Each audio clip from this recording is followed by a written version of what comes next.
अहमदाबाद शहर, जहां दिन में रंगीन पतंगे आसमान में नृत्य करती हैं और रातें स्वादिष्ट व्यंजनों की खुशबू से महकती हैं, वहीं कुछ ऐसी कहानियां भी दबी हुई हैं जो रूह कंपा देती हैं।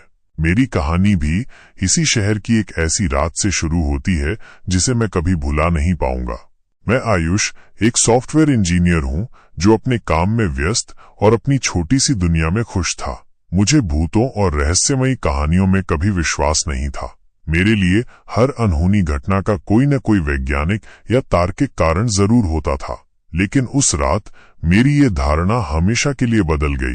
ये पिछले साल की बात है, जब अहमदाबाद में नवरात्रि का त्योहार चल रहा था। शहर रंग बिरंगी रोशनी से जगमगा रहा था और हर तरफ गरबा की धूम मची हुई थी। मुझे भी अपने दोस्तों के साथ एक गरबा कार्यक्रम में जाना था। हम सब बहुत उत्साहित थे। रात करीब 1 बजे होगी जब हम गरबा खेलकर वापस लौट रहे थे। मेरे दोस्त अपनी अपनी गाड़ियों में थे और मैं अपनी नई बाइक पर अकेला था। हमने शहर के बाहरी इलाके से गुजरने का फैसला किया क्योंकि अंदर बहुत भीड़ थी। सड़कें सुनसान थीं और हल्की ठंडी हवा चल रही थी। अचानक मेरी बाइक की हेडलाइट में मुझे सड़क के किनारे एक औरत दिखाई दी। वो सफेद रंग की साड़ी पहने हुए थी और उसके बाल खुले हुए थे।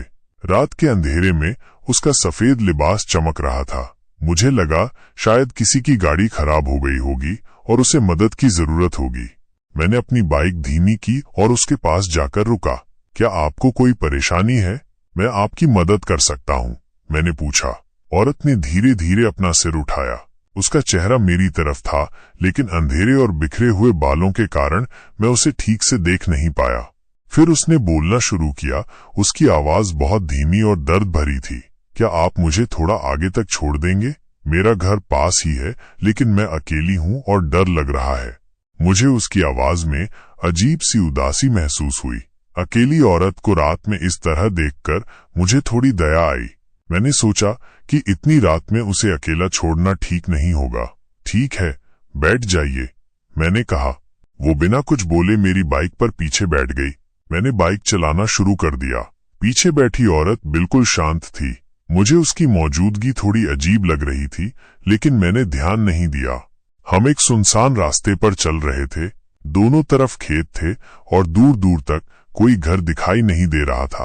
अचानक पीछे बैठी औरत ने मेरे कंधे पर अपना हाथ रखा। उसकी उंगलियां बहुत ठंडी थीं, जैसे बर्फ। मैं थोड़ा चौंक गया, लेकिन मैंने कुछ कहा नहीं। फिर उसने मेरे कान में फुसफुसाया, मेरा घर आ गया है, बस थोड़ा और आगे। उसकी आवाज इतनी भयानक और ठंडी थी कि मेरी रूह कांप गई। मैंने तुरंत ब्रेक लगाई और पीछे मुड़कर देखा। पिछली सीट खाली थी। वो औरत गायब हो चुकी थी। मैं बुरी तरह से डर गया था। मेरे शरीर में एक ठंडी सिहरन दौड़ गई।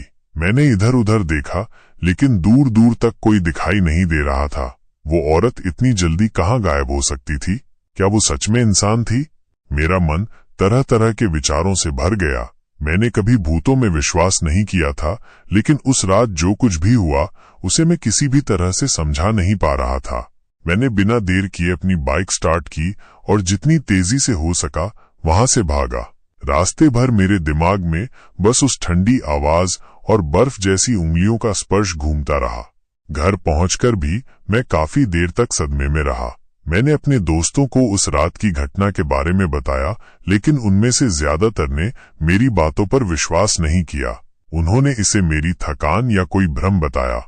लेकिन मैं जानता था कि मैंने क्या महसूस किया था, क्या सुना था। वो कोई आम औरत नहीं थी।